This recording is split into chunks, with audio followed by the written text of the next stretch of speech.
Hey guys, my name is Sanyog and I'm a 97th percentile MCAT tutor, and today I want to talk about an MCAT practice plan that you can use in order to not be having to retake the exam. So this practice plan is over the course of 6 months, and let's talk about first of all what resources I would recommend using during this period. So first you would use UWorld material, then AAMC material, Princeton Review or Kaplan books, MCAT self-prep course, the blueprint full-length exams, and then finally Anki. So let's first talk about our CARS strategy. And this will be about 2 hours per week during the first 5 months, and then finally 4 hours per week during about the last month. So our plan is to do at least a passage or two passages every day that we can, excluding the practice exam days. So if we're taking a practice exam that day, we wouldn't be taking a CARS passage that day. So if we can average about one passage every day from the beginning of our prep to the end of our prep, we're going to be in really good shape to do well in the CARS section. And the CARS section is something that there's not much you can do in terms of variety of your studying. It's more of just drilling down the passages and making sure you do enough consistently over a long enough time period and tracking any patterns you may have in the questions you're missing over time. So as long as you're spreading them throughout the week from the beginning of your MCAT prep, you're going to be in really good shape. And how I recommend doing this is, first of all, we have 157 passages total if we have the UWorld and the AMC bundle. And so 157 passages should be the absolute minimum number of CARS passages you should be doing over the course of your prep. And I would only recommend this to someone whose strong point is already CARS. Maybe they were really good at ACT reading before and they happen to do well on the CARS diagnostic MCAT. So that's for those kind of people. But for most people, I would shoot for around 200 or more CARS passages done over the course of the whole 6 month period. And since we don't have 200 passages to begin with, I would start by using the free Jack Weston CARS passages, which are just found on their website. And then later on, shift to the UWorld CARS and then finish up your prep with AAMC CARS.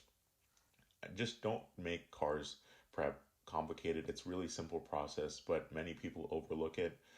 It's easy to just put it off till the end, but CARS is something that you're going to have to keep getting at over the course of your prep. Otherwise, it's not really possible to cram for it.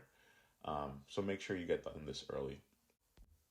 So now let's talk about the science section's practice strategy. And the time commitment for this is going to be about 6 hours during the first 5 months and then 15 hours or more during the last month. And this is because we don't want to focus too much on practice right off the bat, because we want to dedicate more time towards content review. And if you don't know what content review means, I'll get to that later on in this video. So let's do a breakdown of the number of questions that we have to work with. So from UWorld, we have about 2,500 non-full-length science questions. And from the AMC, we have about 1,000 non-full-length science questions from that. So when I say non-full-length science questions, I just mean that they are standalone and in a question pack. Or with UWorld, none of them are within a full-length exam. They're just all from question bank. So these are all from outside of full-length exams. And we're not considering this as an exam that we're taking. So I would say, since we have about 3,500 questions, you would need to start doing about 150 non-full-length practice questions per week on average, whether it be from UWorld or for AMC. And what I suggest specifically is to do more UWorld towards the beginning and then save more of the AMC material towards the end, because the AMC is the ones who actually make the test. So you want to take the most representative material and practice it more closer to the exam. And more specifically for the UWorld content, I would use it so that during my content review, let's say after I study all the chemistry material, I would try to finish the majority of the UWorld chemistry practice questions. And maybe when I finish all of the physics material during my content review, I would focus on the majority part of UWorld physics questions. So try to use that technique in order to finish UWorld questions in a timely manner, as well as in a manner that is synergistic with your studying. And one more thing to note, which is especially important to know on when you're doing the UWorld practice questions, is to make sure that you review each of your answers properly and make as many flashcards on missed questions and questions that you were simply confused with as you can, so that you never miss that style or that topic, that specific topic of question again. Studying for the MCAT is just a really broad process, and you can't really expect to know everything. But once you encounter something and you got it wrong, it's your responsibility to make sure that you don't make that mistake again. And now let's briefly shift gears over to our Anki flashcard strategy, which will be about where we'd be dedicating about 1 to 3 hours per day, depending on where we're at and how much we like Anki. So for me, I really liked Anki and I loved making flashcards. And I recommend making flashcards for everyone, but for some people, it might not be the best way to study. And so just gauge how much you like Anki and how helpful it is for you, and just use it as much as you want, but I'd still recommend using it at least some. Just for example, I made almost 3,000 flashcards of my own, in addition to the flashcards that I used from other MCAT deck creators. And the two decks I used were Miles Down MCAT and Mr. Panko Psych-Soc. And these were two pre-med decks, and they're usually on Reddit, or if you're having trouble finding them, you can leave a comment below and I'll try to help you out. Now let's talk about our content review strategy, and this will take anywhere up from 7 to 15 hours per week during the first 5 months. It's really how much ever you want to put into this. I'd say the more the better, but it always depends on the quality of time you're spending, not just the quantity of time. 7 hours for someone could definitely equal 15 hours for someone else if they're not focusing as well. So just use your time wisely, and just don't think that just because you're spending a lot of time, you're getting a lot out of it. It really matters that you're concentrating that whole period that you're studying and not wasting that time. What I would suggest at the beginning of your prep and your beginning of your content review is to start with a diagnostic exam to see what subjects and topics you need to spend the most time on, and what subjects and topics you might be able to spend less time on. I would really focus on keeping a running list, which is what I call a master list of concepts from each section that you struggle with, and make sure that you're prioritizing studying those first. I also used MCAT Self-Prep, the free course, in addition to the Princeton review books for content review, and I aim to finish 1 to 1.5 of the review books per month. And as I went through them, I supplemented any of those master list concepts, the concepts I struggle with. I supplemented those with the video library from MCAT Self-Prep, which just helped my overall studying and make sure I focused on my weak points a little extra than other sections. For the Psych-Soc section, I didn't even really open the Psych-Soc book because I wasn't a big fan of it, either Kaplan or Princeton. I really preferred using the pre-made deck, Mr. Pankow Psych-Soc, and also any video lectures from the MCAT Self-Prep course or Khan Academy to study. And that was able to get me a perfect in that section, and I really recommend for you to use the same strategy as well. Another very important thing to consider is when to take full-length exams. And what I recommend is to take at least 10 full-length exams throughout the course of your prep. And we have 6 AAMC full-length exams we're working with, and then anything outside of that would be from third-party sources. And the third-party source I highly recommend would be Blueprint MCAT exams. I've taken a variety of exams from other companies as well, but I just happen to prefer Blueprint, and I think they're the most high quality and representative of them. But like with any third-party resource, it's not going to be fully accurate, and I would take the scores you get on those exams with a grain of salt. So you have to time taking these full-length exams to make sure that you're spreading out them throughout the last month. You should be taking one exam every 5 days.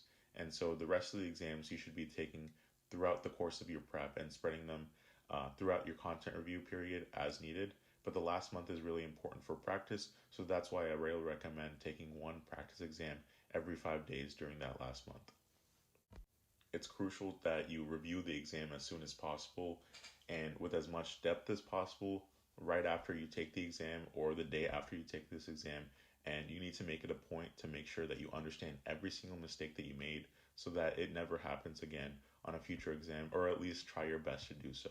And basically by the end of you reviewing your exam, you should be able to know how to do every single question on the exam if it was presented to you again.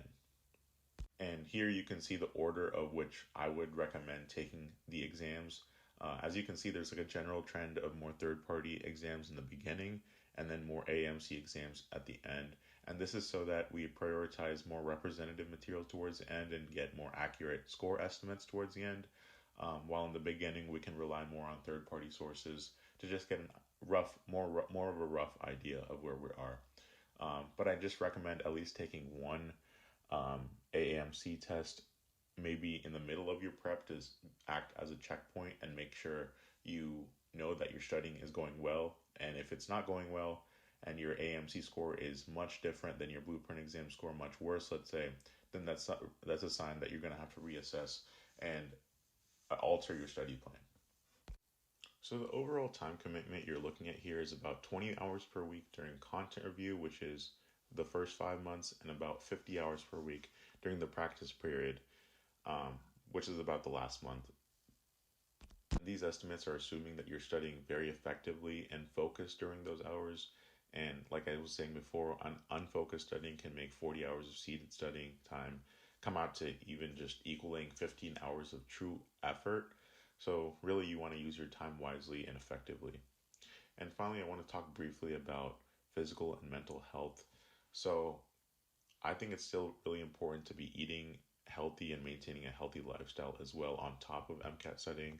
I know it's not always possible to be the absolute best, but even if you're able to keep 70 to 80% of healthy decisions during this period, it's going to take you a long way in terms of your mental health and just being able to focus for those long periods of time during studying. So I would recommend working out 3 times a week, at least until a week or two before the exam. You can kind of stop working out because there's probably going to be a lot of anxiety and you're going to want to conserve your energy just to relax and maybe to study.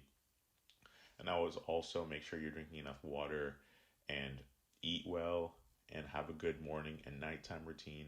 And maybe throughout your prep, schedule in some mental health days occasionally where you don't do anything related to the MCAT and take a complete day off. Just make sure to use these sparingly and when you actually need them.